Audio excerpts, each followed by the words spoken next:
Welcome everyone. We are carrying on with momentum, and look, we're doing kinetic energy conservation. So we're doing one more part, and I know you're going, oh wait, this sounds familiar. Haven't we done this before? Maybe, maybe not. Let's see where we're going. So,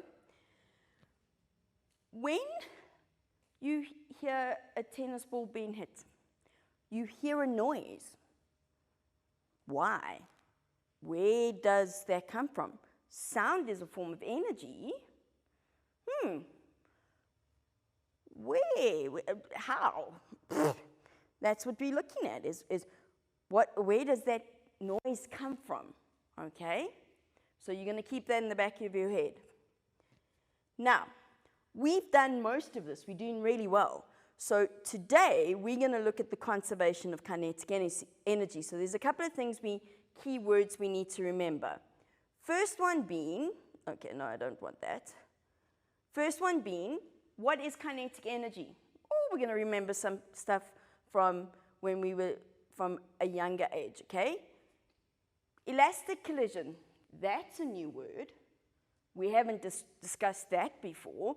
We've did collisions and we've done explosions, but elastic collision? Do we mean an elastic band? No.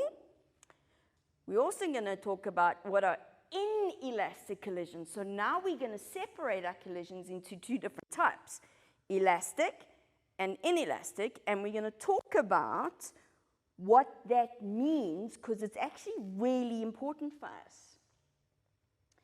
And then we're going to talk about the conservation of kinetic energy.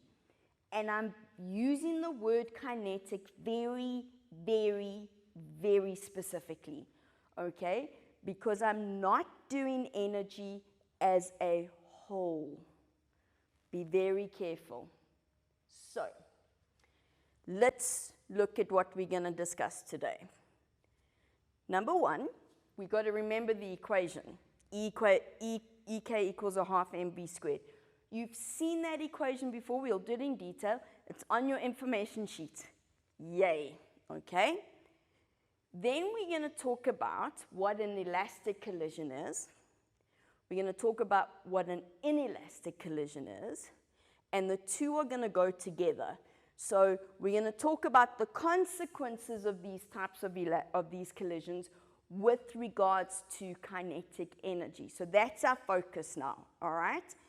What I need you to keep in the back of your mind the whole way through is that momentum is always conserved.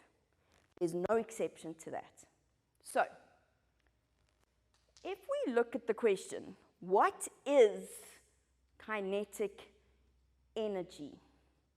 Well, we should know this. This is stuff we've dealt with. So when you dealt with Newton's laws, you would have learned a little bit about potential energy because of gravity.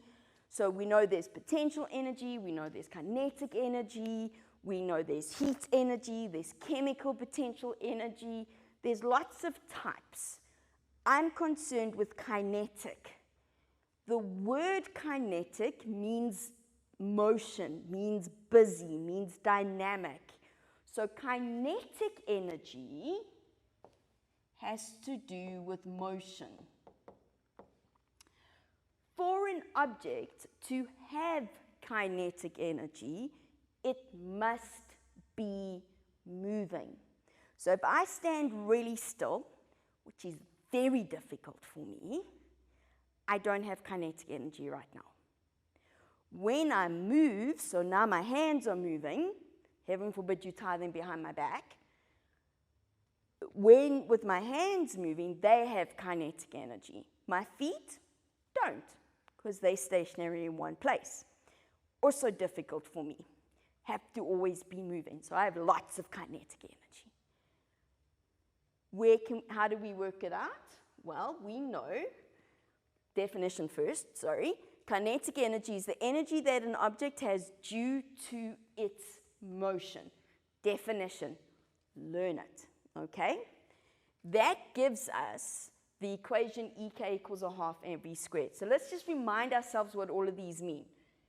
EK stands for kinetic energy.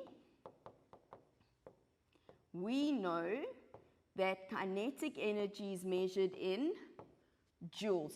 It's a capital J, and it must look like a capital J. Please be careful. Often when I'm marking, I know some of you have the most beautiful handwriting, and you write these beautiful J's, but they look like a lowercase. It's just a very big lowercase. I can't give you the marks. It must look like a capital, okay? Half is a half, it's the value. M is mass, which is measured in kilograms, and V is velocity, and that's in meters per second. What we need to remember is kinetic energy is a scalar, has no direction. Also, you can't get a value for kinetic energy on its own. That's a square. Even if the velocity is negative, it doesn't matter because we're going to square it. And the square of any negative number is a positive number. So you cannot get negative values for your kinetic energy in this section. If you do, you've made a mistake. Go back. All right. So now, is kinetic energy always conserved? And I suspect that some of you are you're at the TV going, energy, yes, we know, because we've done this lots, it's been drummed into you, that energy is conserved. We cannot create energy, we cannot destroy energy, it's always conserved.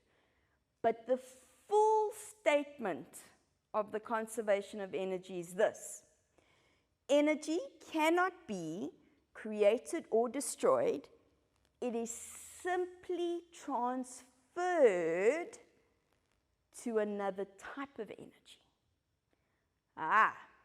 So there's the proviso. Yes, energy as a whole is always conserved. Sometimes it doesn't feel like that because we can't always put our finger on what the energy has become. Kinetic energy as a specific energy doesn't need to be conserved because the kinetic energy can be transferred, it can be transformed into another form of energy. Okay? So when I run, don't do it often, I have kinetic energy. Eventually, that kinetic energy results in me perspiring a lot and using up other energy in so I get quite hot actually. I go all red and pink and just not pretty, and I'm hot.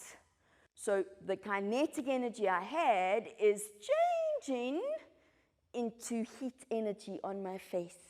It's not pretty. We don't do it often. But we can transfer it, okay? When we have an object that's been thrown up, the kinetic energy, you learned this in a previous year, the kinetic energy gets changed into potential energy when it gets to the top. So we're changing kinetic to potential. We can transfer the kinetic energy, so it's not always conserved. It's possible for it to be conserved, but it's rare. It's very, very rare. All right, so that gets us to this inelastic-elastic collision. And in elastic collision, the total kinetic energy of the objects is not conserved.